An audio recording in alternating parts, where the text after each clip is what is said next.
Hello friends, welcome to Prashant IAS. So friends, last class में हम ब्रह्मांड की उत्पत्ति एवं विकास के बारे में चर्चा कर रहे थे और मैंने आपको बताया था कि शुरुआती दौर में ब्रह्मांड ओपेक था। ओके, सो मैंने आपको बताया था कि शुरुआती दौर में ब्रह्मांड ओपेक था। ओपेक का मतलब होता है अपारदर्शी। अब ओपेक या अपारदर्शी का क्या मतलब होता है, तो मान के चलिए फ्रेंड्स कि यहां पर जो मैं स्क्रीन पर ड्रॉ कर रहा हूं एक रूम है। ओके, तो ये क्या है, एक कमरा है और ये जो चारों साइड्स हैं ये इस कमरे की दीवार है। ओके, तो ये क्या है, इस रूम की वॉल्स हैं। अब मान के चलिए फ्रेंड्स कि यहां पर इस कमरे के अंदर कोई आदमी खड़ा है, कोई व्यक्ति इस कमरे के अंदर खड़ा है। ओके, अब फ्रेंड्स आप सभी जानते हैं कि ये जो कमरे की दीवार है वो किसकी बनी होगी, वो ईंट और पत्थर की बनी होगी। ओके, अब मान के चलिए यहां पर कुछ हो रहा है। ओके, तो इस कमरे के बाहर यहां पर कोई घटना घटित हो रही है, तो क्या ये व्यक्ति इस घटना को देख पाएगा? तो आप कहेंगे कि सर ये तो एक कॉमन सेंस वाली बात है, चूंकि ये दीवार जो है वो ईंट पत्थर की बनी हुई है, इसलिए ये व्यक्ति इस दीवार के आर पार नहीं देख सकता, इसलिए ये व्यक्ति इस घटना को नहीं देख सकता।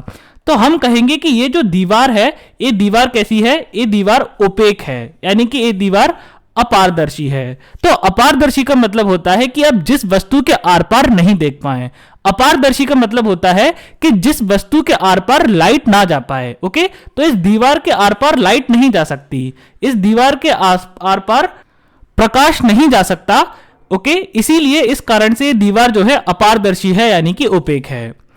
तो फ्रेंड्स, कल की क्लास में मैंने आपको बताया था कि शुरुआती दौर में ब्रह्मांड ओपेक था, यानी कि ब्रह्मांड अपारदर्शी था। तो आज का हमारा प्रश्न है कि ब्रह्मांड ओपेक क्यों था। ओके, तो आज की क्लास में हमारा प्रश्न क्या है कि why was universe opaque, why the universe was opaque in the initial phase, यानी कि शुरुआती दौर में ब्रह्मांड अपारदर्शी क्यों था। तो आइए इसके बारे में अब हम चर्चा करते हैं।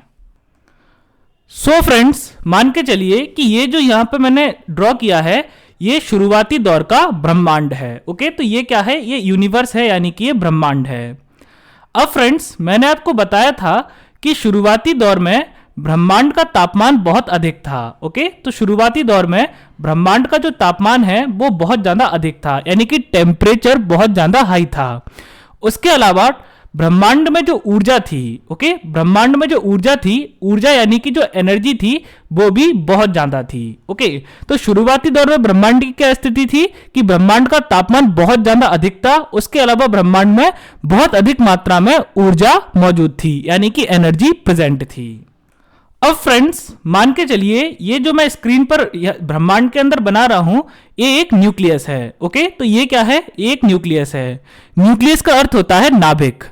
अब फ्रेंड्स, कल की क्लास में मैंने आपको बताया था कि नाभिक में क्या क्या होता है, तो नाभिक में या तो अकेला प्रोटॉन होता है या फिर प्रोटॉन होता है और न्यूट्रॉन होता है। ओके, तो नाभिक में क्या क्या होता है, या तो अकेला प्रोटॉन होगा या फिर प्रोटॉन प्लस न्यूट्रॉन होगा।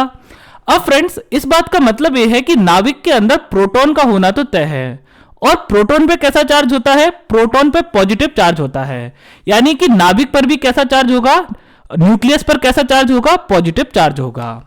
उसके बाद फ्रेंड्स, मान के चलिए कि ये क्या है, एक इलेक्ट्रॉन है। ओके, और हम सभी इस बात को जानते हैं कि इलेक्ट्रॉन पर नेगेटिव चार्ज होता है। अब फ्रेंड्स, शुरुआती दौर में ब्रह्मांड का तापमान बहुत अधिक था और ऊर्जा भी बहुत अधिक थी। तो बहुत अधिक तापमान और बहुत अधिक ऊर्जा के कारण क्या हुआ कि ये जो इलेक्ट्रॉन्स थे, इन इलेक्ट्रॉन्स के पास बहुत अधिक मात्रा में ऊर्जा मौजूद थी। ओके, यानी कि हम ये कह सकते हैं कि ये जो इलेक्ट्रॉन्स थे वो सुपर चार्ज थे, उनके पास बहुत ज्यादा हाई एनर्जी थी, यानी कि इन इलेक्ट्रॉन्स के पास बहुत अधिक ऊर्जा थी। अब इलेक्ट्रॉन्स के पास अधिक ऊर्जा होने के कारण क्या हुआ कि अब चूंकि इलेक्ट्रॉन्स के पास अधिक ऊर्जा थी, इसलिए इलेक्ट्रॉन्स पूरे ब्रह्मांड में फ्रीली ट्रेवल कर रहे थे, यानी कि ब्रह्मांड में स्वतंत्र रूप से विचरण कर रहे थे। ओके, अब फ्रेंड्स, इन इलेक्ट्रॉन्स के पास बहुत अधिक ऊर्जा होने के कारण ये इलेक्ट्रॉन्स नाभिक के साथ नहीं जुड़ पा रहे थे। ओके, सो चूंकि इलेक्ट्रॉन्स के पास बहुत अधिक ऊर्जा थी और इस अधिक ऊर्जा के कारण इलेक्ट्रॉन्स बहुत ज्यादा गति में पूरे के पूरे ब्रह्मांड में स्वतंत्र रूप से विचरण कर रहे थे, और अधिक ऊर्जा होने के कारण क्या प्रॉब्लम थी, अधिक तापमान और अधिक ऊर्जा होने के कारण ये जो इलेक्ट्रॉन्स थे वो इस नाभिक के साथ नहीं मिल पा रहे थे, इस नाभिक के साथ नहीं जुड़ पा रहे थे। और चूंकि इलेक्ट्रॉन्स नाभिक के साथ नहीं जुड़ पा रहे थे, इसलिए ब्रह्मांड में कोई भी न्यूट्रल एटम नहीं था। ओके, तो इलेक्ट्रॉन्स चूंकि नाभिक के साथ नहीं जुड़ पा रहे थे, इसलिए ब्रह्मांड में कोई भी न्यूट्रल एटम नहीं था, यानी कि कोई भी न्यूट्रल परमाणु नहीं था। सो फ्रेंड्स, यदि आप शुरुआती ब्रह्मांड को देखते तो शुरुआती ब्रह्मांड की पिक्चर कुछ इस तरह से थी, यानी कि शुरुआती ब्रह्मांड चार्ज्ड इलेक्ट्रॉन से, चार्ज्ड नाभिक से यानी कि न्यूक्लियस से, और इस तरह के अन्य पार्टिकल से यानी कि अन्य कणों से भरा हुआ था। ओके, अब मुझे आपको इस बात को समझाने के लिए बेसिकली इलेक्ट्रॉन्स की आवश्यकता है, इसलिए मैंने इस ब्रह्मांड में सिर्फ इलेक्ट्रॉन्स को ड्रॉ किया है। लेकिन वास्तविकता में क्या था कि ब्रह्मांड में इलेक्ट्रॉन्स जो थे वो भरे हुए थे, उसके अलावा जो चार्ज नाभिक थे, चार्ज नाभिक मतलब कि नाभिक के पास यानी कि जो न्यूक्लियस था उसके पास इलेक्ट्रॉन ना होने के कारण नाभिक के पास पॉजिटिव चार्ज था, तो इसका मतलब होता है चार्ज्ड नाभिक यानी कि चार्ज्ड न्यूक्लियस। ओके, तो ब्रह्मांड में चार्ज्ड इलेक्ट्रॉन्स थे बहुत प्रचुर मात्रा में, उसके अलावा चार्ज नाभिक थे और इस तरह के अन्य पार्टिकल्स भी मौजूद थे। अब फ्रेंड्स, आइए अब मैं आपको समझाता हूं कि क्यों शुरुआती दौर में ब्रह्मांड अपारदर्शी था। अब फ्रेंड्स, मान के चलिए कि यहां पर एक फोटोन पार्टिकल है। ओके, तो ये मैंने जो ड्रॉ किया है, मान के चलिए ये क्या है, एक फोटोन पार्टिकल है। अब फोटोन पार्टिकल क्या होता है, तो फोटोन का सीधा सीधा मतलब होता है पैकेट ऑफ एनर्जी या फिर पैकेट ऑफ लाइट। ओके, यानी कि आप सीधी भाषा में ऐसे समझें कि फोटोन का मतलब होता है प्रकाश। ओके, तो प्रकाश जो है वो फोटोन कणों के रूप में ट्रेवल करता है। ओके, सो फोटोन पार्टिकल्स क्या होते हैं, तो फोटोन पार्टिकल्स का मतलब होता है प्रकाश के कण यानी कि प्रकाश के पार्टिकल्स। और यदि आप लोगों को ये बात समझ में नहीं आ रही हो तो बिल्कुल कोई दिक्कत की बात नहीं है, आप बस इतना समझें कि ये जो है वो लाइट है। ओके, ये जो मैंने यहाँ पे पी लिख के ड्रॉ किया है ये क्या है, ये प्रकाश है यानी कि लाइट है। अब फ्रेंड्स, आप सभी ने कभी ना कभी इस बात को जरूर सुना होगा या पढ़ा होगा कि प्रकाश जो है, लाइट जो है, वो एक सीधी लाइन में ट्रेवल करता है, वो एक स्ट्रेट लाइन में विचरण करता है। तो मान के चलिए ये जो फोटोन पार्टिकल है ये ट्रेवल करना शुरू किया। तो अब फ्रेंड्स, एक बात मैं आपको और बताना चाहूंगा कि जो चार्ज्ड पार्टिकल्स होते हैं, चार्ज पार्टिकल यानी कि जिनके पास नेगेटिव या पॉजिटिव चार्ज हो, ओके, जैसे कि इलेक्ट्रॉन्स हैं, इनके पास नेगेटिव चार्ज है।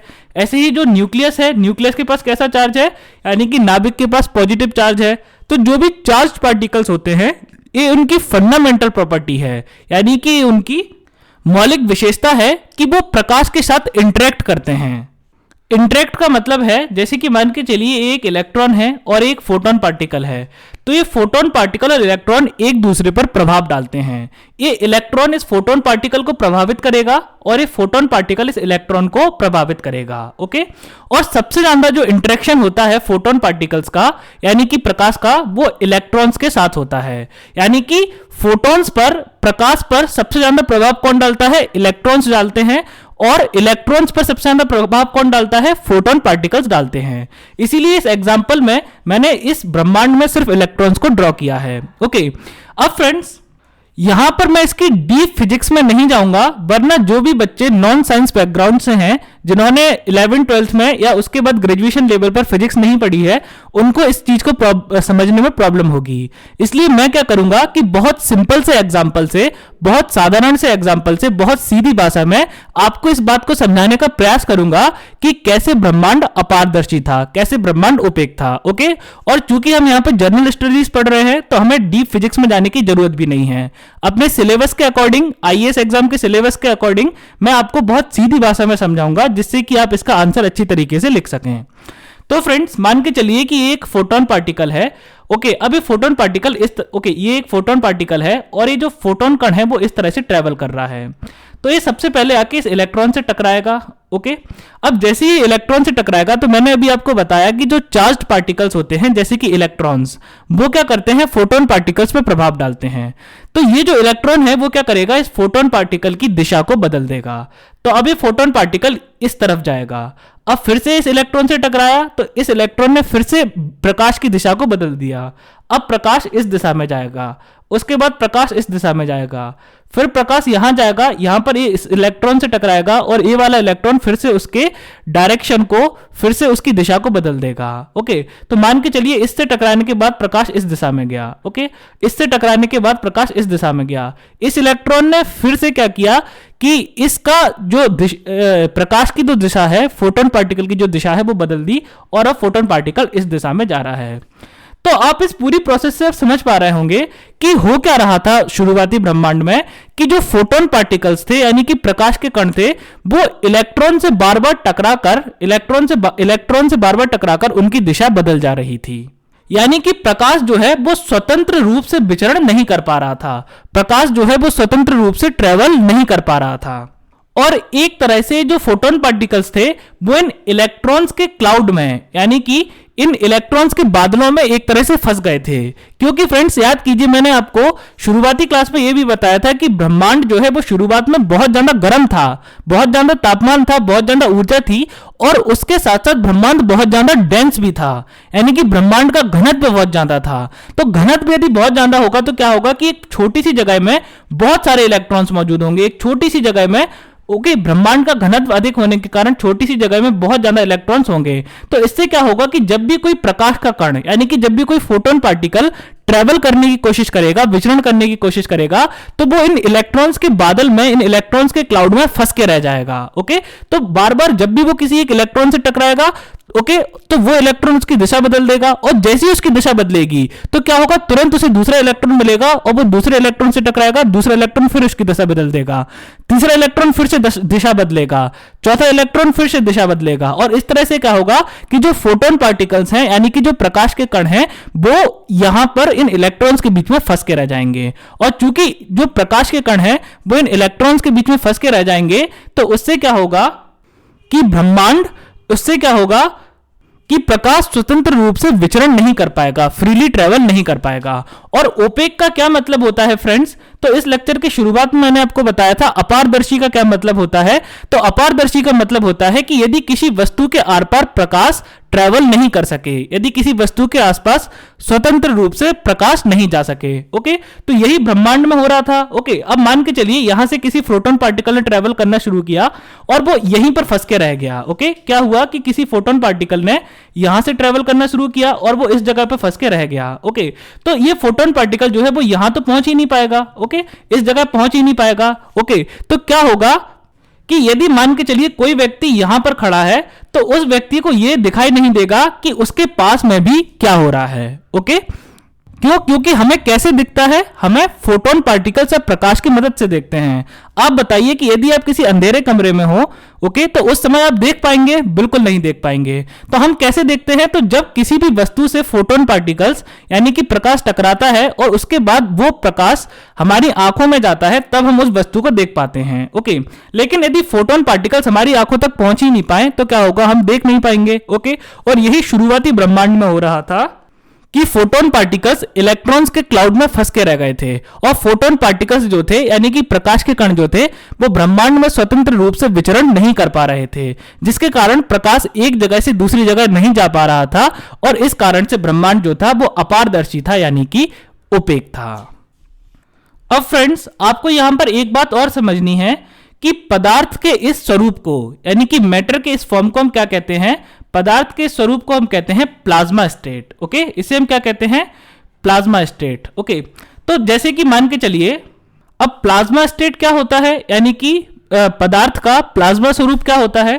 तो मान के चलिए फ्रेंड्स कि कोई मैटर है यानी कि कोई पदार्थ है। ओके, तो हम मान लेते हैं कि हमारे पास हाइड्रोजन के एटम्स हैं, हाइड्रोजन के न्यूट्रल एटम्स हैं। न्यूट्रल एटम्स यानी कि न्यूट्रल परमाणु हैं। ओके, अब न्यूट्रल परमाणु में क्या होगा कि न्यूट्रल परमाणु में न्यूक्लियस होगा। ओके, और न्यूक्लियस पे क्या यानी कि नाभिक होगा, नाभिक पर कैसा चार्ज होगा, पॉजिटिव, और इसके साथ में क्या जुड़ा होगा, एक इलेक्ट्रॉन जुड़ा होगा। ओके, और इलेक्ट्रॉन पे कैसा चार्ज होगा, नेगेटिव, और ये पॉजिटिव नेगेटिव कैंसिल हो जाएंगे तो हमें क्या मिल जाएगा, हमें एक न्यूट्रल एटम यानी कि न्यूट्रल परमाणु मिल जाएगा।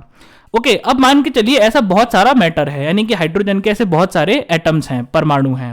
अब फ्रेंड्स, आप इस चीज को गर्म करना शुरू करें। ओके, तो आपने क्या किया, इस चीज को हीट करना शुरू किया और आपने इसको इतना गर्म किया कि जो ये इलेक्ट्रॉन्स हैं इलेक्ट्रॉन्स आयोनाइज हो गए। इलेक्ट्रॉन्स के आयोनाइज होने का मतलब है कि इलेक्ट्रॉन्स जो हैं उनको इतनी ज्यादा ऊर्जा मिल गई, इलेक्ट्रॉन्स को इतनी ऊर्जा प्राप्त हो गई कि इलेक्ट्रॉन्स ने क्या किया, इस नाभिक को छोड़ दिया और इस नाभिक को छोड़ के इलेक्ट्रॉन्स इस नाभिक से अलग हो गया। ओके, तो इलेक्ट्रॉन जब इस नाभिक से अलग हो जाएगा तो हमें क्या मिलेगा, एक न्यूक्लियस मिलेगा जो कि पॉजिटिव चार्ज होगा जिसके ऊपर, ओके, यानी कि एक नाभिक मिलेगा और उसके अलावा इलेक्ट्रॉन मिलेगा जिस पर एक नेगेटिव चार्ज होगा। ओके, अब फ्रेंड्स यदि आप किसी मैटर को, किसी पदार्थ को गर्म करते हैं और उसे इस हद तक गर्म करते हैं कि उसमें जितने भी परमाणु मौजूद हैं उन सभी से इलेक्ट्रॉन्स आयोनाइज हो जाएं, यानी कि इलेक्ट्रॉन्स नाभिक को छोड़कर अलग हो जाएं। ओके, और हमारे पास क्या रह जाए, हमारे पास सिर्फ इलेक्ट्रॉन्स जिन पे नेगेटिव चार्ज हो और न्यूक्लियस यानी कि नाभिक जिन पे पॉजिटिव चार्ज हो,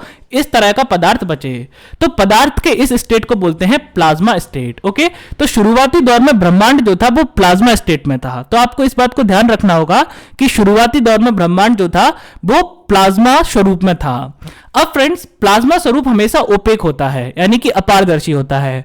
और प्लाज्मा स्वरूप अपारदर्शी क्यों होता है, क्योंकि यहां पर फ्री इलेक्ट्रॉन्स होते हैं, यानी कि इलेक्ट्रॉन स्वतंत्र होते हैं।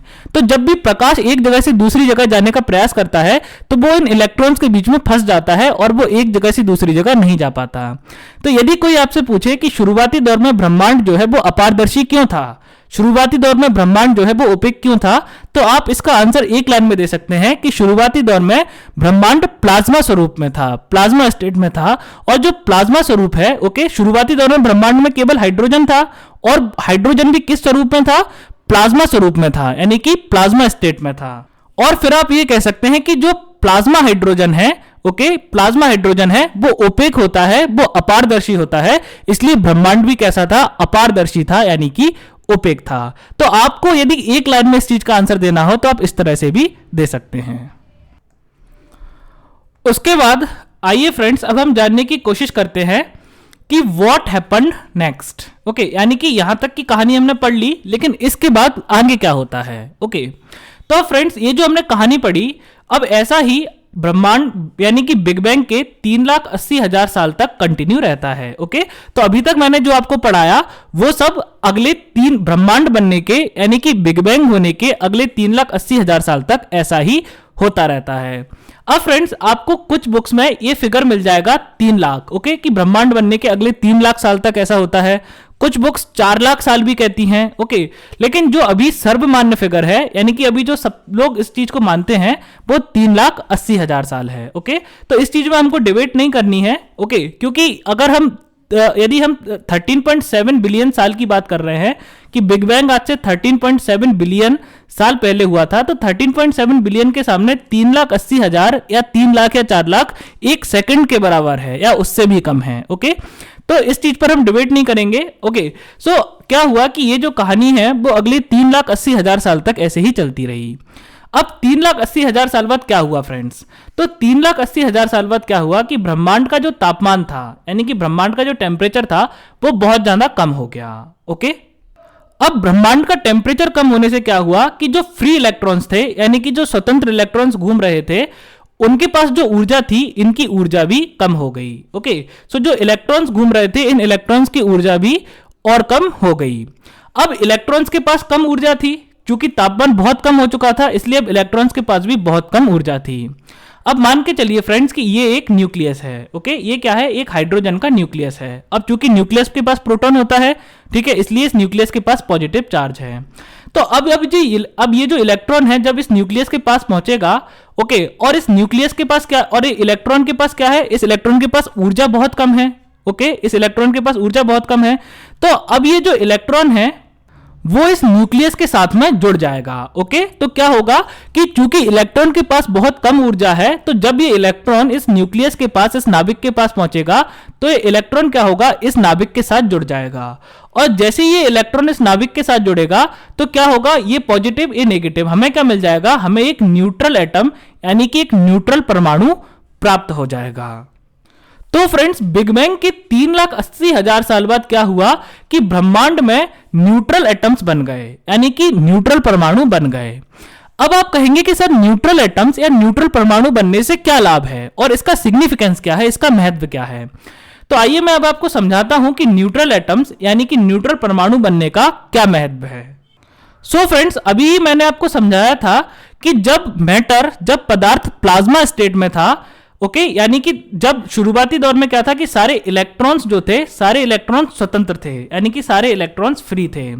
और सारे इलेक्ट्रॉन्स के फ्री होने के कारण क्या हुआ कि जब भी प्रकाश ट्रेवल करना चाहता था, ओके, तो मान के चलिए कि ये प्रकाश है, ये लाइट है, ये ट्रेवल करना चाहती है, तो इन इलेक्ट्रॉन्स के कारण ये लाइट इनमें फंस के रह जाती थी। ये इलेक्ट्रॉन्स लाइट को इतना ज्यादा स्कैटर करते थे कि लाइट जो है, प्रकाश जो है, वो स्वतंत्र रूप से प्रवाह नहीं कर पाता था, जिसके कारण ब्रह्मांड जो है वो अपारदर्शी था, ओपेक था। लेकिन अब स्थिति बदल गई। अब स्थिति क्या थी कि जितने भी इलेक्ट्रॉन्स थे वो न्यूक्लियस के साथ, यानी कि नाभिक के साथ जुड़ गए थे। और क्या हुआ कि ब्रह्मांड को हाइड्रोजन और हीलियम के न्यूट्रल परमाणु, न्यूट्रल एटम्स प्राप्त हो गए थे। अब न्यूट्रल एटम्स बनने से क्या सिग्निफिकेंस था कि अब इलेक्ट्रॉन्स जो थे वो फ्री नहीं थे, इलेक्ट्रॉन स्वतंत्र नहीं थे, ओके। और ना ही जो न्यूक्लियस है, नाभिक है, वो स्वतंत्र थे। उनकी जगह पे क्या था कि हमारे पास न्यूट्रल एटम्स यानी कि न्यूट्रल परमाणु थे। अब फ्रेंड्स, जो न्यूट्रल परमाणु है वो प्रकाश को, यानी कि लाइट को स्कैटर नहीं करते। जो न्यूट्रल परमाणु हैं, जो न्यूट्रल एटम्स हैं, वो प्रकाश की दिशा को नहीं बदलते हैं। वो फोटोन पार्टिकल्स कोई दिशा को नहीं बदलते हैं, वो फोटोन पार्टिकल्स को स्कैटर नहीं करते हैं। तो मान के चलिए कि अब एक फोटोन पार्टिकल है और अब ये फोटोन पार्टिकल ट्रेवल करना चाहता है, यानी कि ये जो प्रकाश का कण है वो विचरण करना चाहता है। तो अब चूंकि यहां पर फ्री इलेक्ट्रॉन्स नहीं है, स्वतंत्र इलेक्ट्रॉन्स नहीं है, तो ये फोटोन पार्टिकल अब स्वतंत्र रूप से ट्रेवल कर सकता है। और जब प्रकाश स्वतंत्र रूप से ट्रेवल कर सकता है तो क्या हुआ, तो ब्रह्मांड पारदर्शी बन गया। पारदर्शी बन गया यानी कि ब्रह्मांड ट्रांसपेरेंट हो गया, ओके। क्या हुआ कि ब्रह्मांड जो है ट्रांसपेरेंट हो गया। ट्रांसपेरेंट का मतलब होता है पारदर्शी। पारदर्शी यानी कि जहां पर प्रकाश स्वतंत्र रूप से विचरण कर सके, जहां पर किसी भी वस्तु के आर पार देखा जा सके, ओके। तो क्या हुआ कि ब्रह्मांड पारदर्शी यानी कि ट्रांसपेरेंट बन गया। अब फ्रेंड्स, चूंकि ब्रह्मांड पारदर्शी हो चुका था, ब्रह्मांड ट्रांसपेरेंट हो चुका था, तो ब्रह्मांड में अब सबसे पहली लाइट आई, जिसे हम कहते हैं CMWBR। CMWBR का फुल फॉर्म होता है कॉस्मिक माइक्रोवेव बैकग्राउंड रेडिएशन, और इसे हम हिंदी में कहेंगे खगोलीय पार्श्व सूक्ष्म तरंगी विकिरण, ओके। तो ब्रह्मांड में जो सबसे पहली लाइट आई उसे हम क्या कहते हैं, कॉस्मिक माइक्रोवेव बैकग्राउंड रेडिएशन या फिर खगोलीय पार्श्व सूक्ष्म तरंगी विकिरण। सो फ्रेंड्स, आइए अब हम चर्चा करते हैं कि गैलेक्सीज और स्टार्स का फॉर्मेशन कैसे हुआ, यानी कि आकाश गंगाओं और तारों का निर्माण कैसे हुआ। सो फ्रेंड्स, मान के चलिए कि आपके मोबाइल की जो स्क्रीन है, या फिर आप लैपटॉप या टैबलेट जहां पर भी इस लेक्चर को देख रहे हैं, तो आपके लैपटॉप, मोबाइल या टैबलेट, इसकी जो स्क्रीन है, ये पूरी की पूरी स्क्रीन क्या है, ये ब्रह्मांड है, यानी कि ये यूनिवर्स है। अब फ्रेंड्स, ब्रह्मांड में क्या था कि ऊर्जा, ओके, ऊर्जा और उसके अलावा पदार्थ यानी कि मैटर, ओके। तो एनर्जी और मैटर यानी कि ऊर्जा एवं पदार्थ का वितरण जो है वो समान नहीं था, ओके। सो क्या हुआ कि ब्रह्मांड में ऊर्जा एवं पदार्थ का वितरण यानी कि मैटर और एनर्जी का जो डिस्ट्रीब्यूशन था वो समान नहीं था। अब क्या मतलब है इस स्टेटमेंट का, तो इस स्टेटमेंट का यह मतलब है कि कहीं कहीं पर पदार्थ का घनत्व बहुत अधिक ज्यादा था। अब मैंने आपको बताया कि शुरुआत में मैटर यानी कि पदार्थ क्या था, तो शुरुआत में ब्रह्मांड में केवल हाइड्रोजन और हीलियम दो एलिमेंट्स बने थे, और इन दोनों एलिमेंट्स में भी हम बात करें तो हाइड्रोजन बहुत अधिक मात्रा में मौजूद था और हाइड्रोजन की तुलना में हीलियम की मात्रा कम थी। यानी कि ब्रह्मांड में सबसे अधिक कौन सा एलिमेंट था, हाइड्रोजन एलिमेंट मौजूद था, ओके। तो जब भी अब मैं पदार्थ बोलूंगा तो आप इसको हाइड्रोजन समझें, क्योंकि पदार्थ के नाम पे इस वक्त हाइड्रोजन मौजूद था। तो फ्रेंड्स जब हाइड्रोजन के न्यूट्रल एटम्स बने यानी कि न्यूट्रल परमाणु बने, ओके, तो जो हाइड्रोजन था वो प्लाज्मा स्टेट से यानी कि प्लाज्मा स्वरूप से गैसियस स्टेट में आ गया, यानी कि वो गैस के स्वरूप में आ गया, ओके। तो क्या हुआ कि अब जो हाइड्रोजन था वो गैस के स्वरूप में यानी कि गैसियस स्टेट में ब्रह्मांड में मौजूद था। अब इस हाइड्रोजन का वितरण पूरे ब्रह्मांड में समान नहीं था। कहीं कहीं इस हाइड्रोजन का घनत्व बहुत ज्यादा था, जैसे कि आप इसमें देख सकते हैं, ये वाला जो मैंने डायग्राम बनाया है, यहां पर हाइड्रोजन का जो घनत्व है, यानी कि हाइड्रोजन की जो डेंसिटी है, हाइड्रोजन का घनत्व जो है वो बहुत ज्यादा है। घनत्व ज्यादा होने का मतलब सीधी भाषा में यह है कि बहुत कम जगह में बहुत ज्यादा हाइड्रोजन मौजूद है। और उसके जस्ट विपरीत आप देख सकते हैं कि कुछ जगहों पर हाइड्रोजन का घनत्व बहुत कम था। ओके, यानी कि हाइड्रोजन की जो डेंसिटी थी वो बहुत ज्यादा कम थी। अब फ्रेंड्स, जो ग्रेविटेशनल फोर्स ऑफ अट्रैक्शन है, यानी कि जो गुरुत्वाकर्षण बल है, वो डायरेक्टली प्रोपोर्शनल होता है किसी भी चीज के मास के। ओके, तो इस बात का क्या मतलब हुआ? तो इस बात का यह मतलब हुआ कि यदि किसी वस्तु का अधिक द्रव्यमान है, किसी वस्तु का अधिक मास है, ओके, यानी कि किसी वस्तु का द्रव्यमान अधिक है, तो उस वस्तु के पास अधिक ग्रेविटेशनल फोर्स ऑफ अट्रैक्शन, यानी कि अधिक गुरुत्वाकर्षण बल होगा। ओके, यानी कि जैसे जैसे किसी वस्तु का मास बढ़ेगा, जैसे जैसे किसी वस्तु का द्रव्यमान बढ़ेगा, वैसे वैसे उस वस्तु का जो ग्रेविटेशनल फोर्स है, जो गुरुत्वाकर्षण बल है, वो बढ़ेगा। अब फ्रेंड्स, यहां पर आप देख सकते हैं, जैसे कि यदि हम इस वाले क्लाउड की, इस वाले हाइड्रोजन की बात करें, तो यहां पर हाइड्रोजन का घनत्व ज्यादा है, और चूंकि हाइड्रोजन का घनत्व ज्यादा है, इसका सीधा सीधा मतलब यह है कि कम जगह में अधिक हाइड्रोजन मौजूद है। यानी कि इसका क्या मतलब है कि इसका जो मास है, इसका जो द्रव्यमान है, वो अधिक है। अब इसका मास अधिक होने से क्या होगा कि इसका जो गुरुत्वाकर्षण बल है, इसका जो ग्रेविटेशनल फोर्स है, वो भी अधिक होगा। और चूंकि इसके पास अधिक गुरुत्वाकर्षण बल है, तो क्या होगा कि ये गुरुत्वाकर्षण बल इस पूरे के पूरे हाइड्रोजन को, इस पूरे के पूरे हाइड्रोजन को एक साथ संभाल के रखेगा। ये गुरुत्वाकर्षण बल इस पूरे के पूरे हाइड्रोजन को एक साथ संभाल कर रखेगा।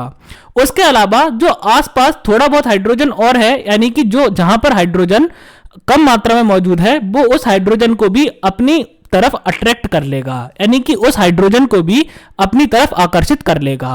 और क्या होगा कि धीरे धीरे ये जो हाइड्रोजन है वो और बड़ा होता जाएगा।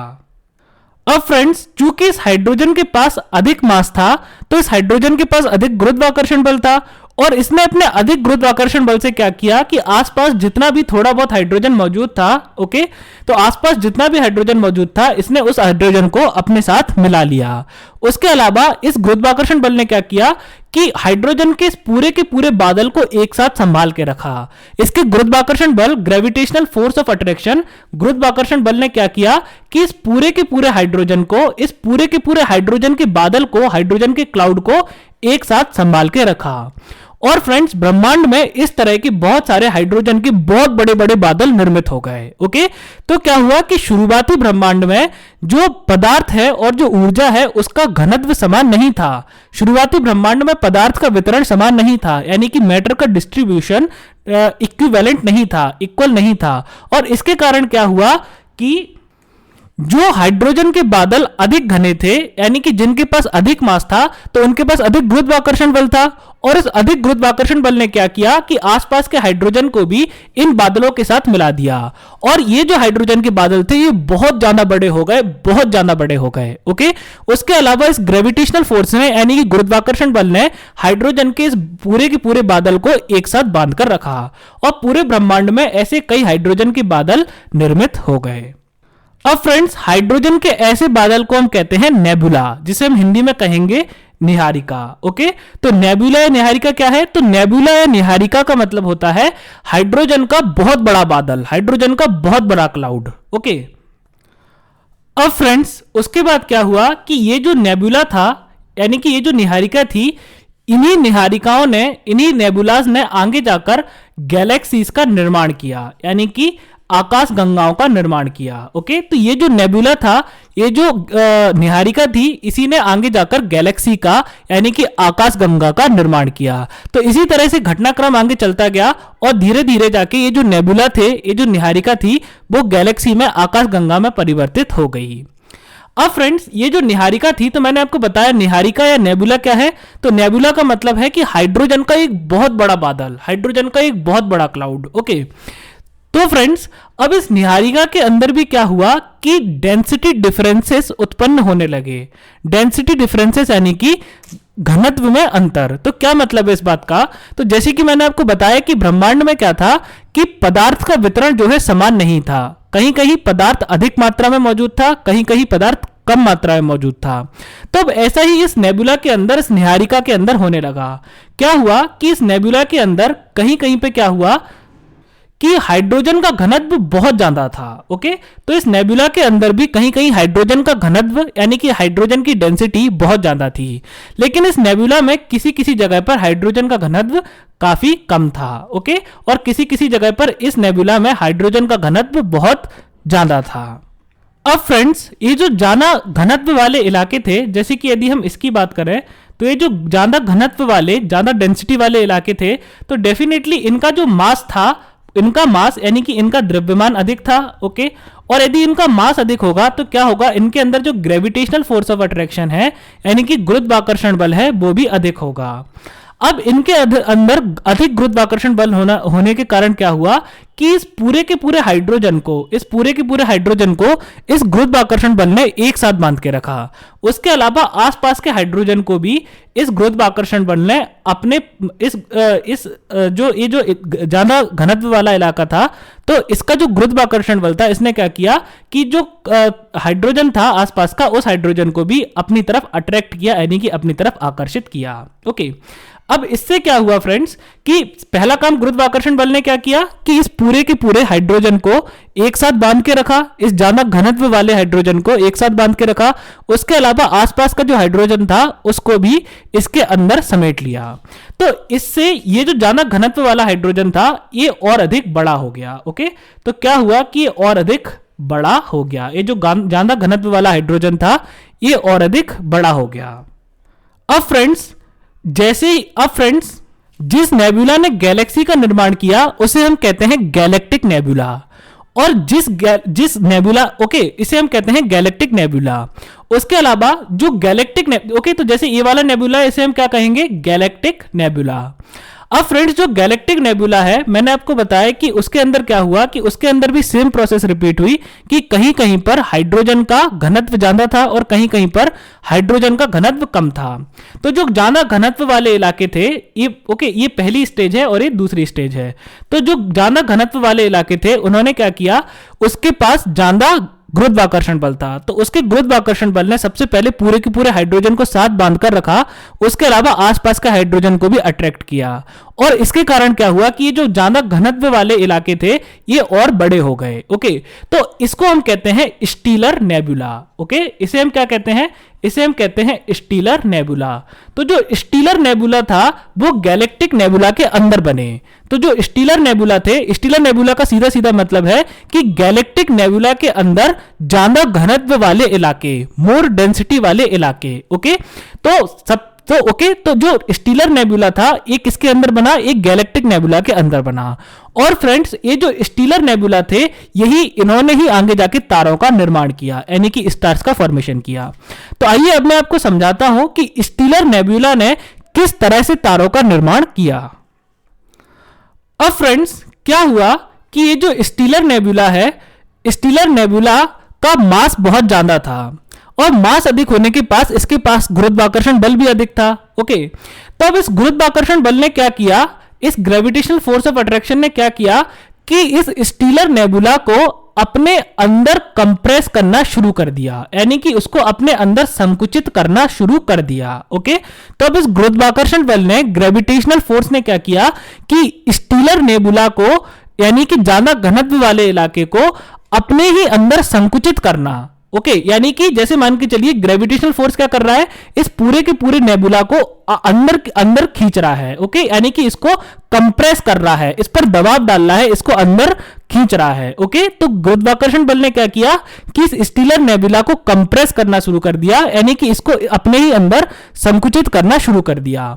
अब फ्रेंड्स, आपने एक सिंपल सा लॉ पढ़ा होगा फिजिक्स में कि जब आप किसी भी चीज को कंप्रेस करते हो, यानी कि आप उस पर जब भी दबाव डालते हो, कंप्रेस करते हो, तो क्या होता है, उसका टेम्परेचर यानी कि उसका तापमान बढ़ जाता है। ओके, तो जब आप किसी चीज को कंप्रेस करोगे तो क्या होगा, उसका टेम्परेचर बढ़ जाएगा, यानी कि उसका तापमान जो है वो बढ़ जाएगा।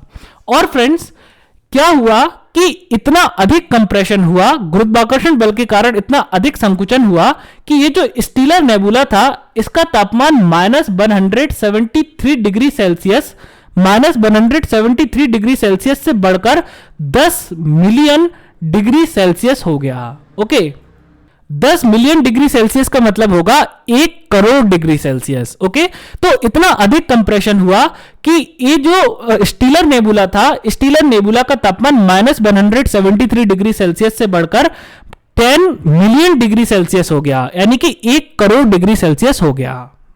अब फ्रेंड्स, जो 1 करोड़ डिग्री सेल्सियस का तापमान है या फिर 10 मिलियन डिग्री सेल्सियस का तापमान है, वो nuclear fusion reaction, okay, nuclear fusion reaction यानी कि नाभिकीय संलयन प्रक्रिया के शुरू होने के लिए पर्याप्त होता है। ओके, तो इतना जो टेम्परेचर है, ओके, और इतना जो प्रेशर है, वो न्यूक्लियर फ्यूजन रिएक्शन यानी कि नाभिकीय संलयन प्रक्रिया के शुरू होने के लिए पर्याप्त होता है। अब नाभिकीय संलयन में क्या होता है, न्यूक्लियर फ्यूजन में क्या होता है कि जैसे मान के चलिए 2 हाइड्रोजन के एटम्स हैं। अब ये दोनों के दोनों हाइड्रोजन के एटम्स क्या होंगे, एक दूसरे में फ्यूज हो जाएंगे, यानी कि एक दूसरे के साथ जुड़कर हीलियम एटम्स का निर्माण करेंगे। ओके, तो नाभिकीय संलयन में क्या होगा कि 2 हाइड्रोजन के परमाणु एक दूसरे के साथ जुड़ेंगे और एक दूसरे के साथ जुड़कर हीलियम के परमाणु का निर्माण करेंगे। अब फ्रेंड्स, इस प्रक्रिया में क्या होता है कि बहुत अधिक ऊर्जा का उत्सर्जन होता है, यानी कि बहुत ज्यादा एनर्जी इमिट होती है। ओके, और एनर्जी किस फॉर्म में इमिट होती है, तो एनर्जी जो है, ऊर्जा जो है, वो लाइट और हीट यानी कि प्रकाश एवं ऊष्मा। ओके, तो ये जो नाभिकीय संलयन की प्रक्रिया है, न्यूक्लियर फ्यूजन रिएक्शन है, इसमें क्या होता है कि 2 हाइड्रोजन के एटम्स जुड़कर हीलियम के एटम का निर्माण करते हैं और इस प्रक्रिया में बहुत ज्यादा ऊर्जा का उत्सर्जन होता है, यानी कि बहुत ज्यादा एनर्जी निकलती है और ये एनर्जी लाइट और हीट यानी कि प्रकाश और ऊष्मा के रूप में निकलती है। ओके, तो जैसे ही तारे के जो कोर था, यानी कि जो स्टार का कोर था, तारे का कोर था, उसके अंदर न्यूक्लियर फ्यूजन रिएक्शन स्टार्ट हुआ, नाभिकीय संलयन प्रक्रिया स्टार्ट हुई, तो तारे ने ऊर्जा का उत्सर्जन करना, एनर्जी प्रोड्यूस करना शुरू कर दिया। ओके, और तारे से लाइट और हीट दोनों निकलने लगी। ओके, और इस प्रकार से क्या हुआ कि तारों का यानी कि स्टार्स का जन्म हो गया। सो फ्रेंड्स, जैसे कि आप देखते हैं कि हमारा सूरज भी एक तारा है, तो सूरज से हमें क्या प्राप्त होता है, 2 चीजें।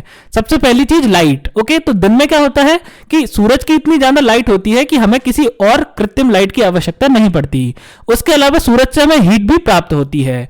तो हमें सूरज लाइट और हीट क्यों देता है, क्योंकि न्यूक्लियर फ्यूजन रिएक्शन में, नाभिकीय संलयन प्रक्रिया में जो ऊर्जा निकलती है वो प्रकाश और ऊष्मा, लाइट और हीट के फॉर्म में निकलती है। तो इस पूरी प्रक्रिया से क्या हुआ कि गैलेक्सीज यानी कि आकाशगंगाओं और स्टार्स यानी कि तारों का जन्म हुआ। सो फ्रेंड्स, आज के लिए बस इतना ही। मैं आशा करता हूं कि आपको लेक्चर अच्छे से समझ में आया होगा, और यदि आपको लेक्चर अच्छे से समझ में आया हो तो वीडियो को लाइक करें, कमेंट करें, चैनल को सब्सक्राइब करें, बेल आइकन को प्रेस करके ऑल सेलेक्ट करें और इस वीडियो को शेयर करें और इस चैनल को उन सभी लोगों को बताएं, इस चैनल के बारे में उन सभी लोगों को बताएं जो कि यूपीएससी या किसी भी स्टेट पीएससी की तैयारी कर रहे हों। सो फ्रेंड्स, अब हम मिलेंगे अगली क्लास में। Till then, take care of yourself. Thank you.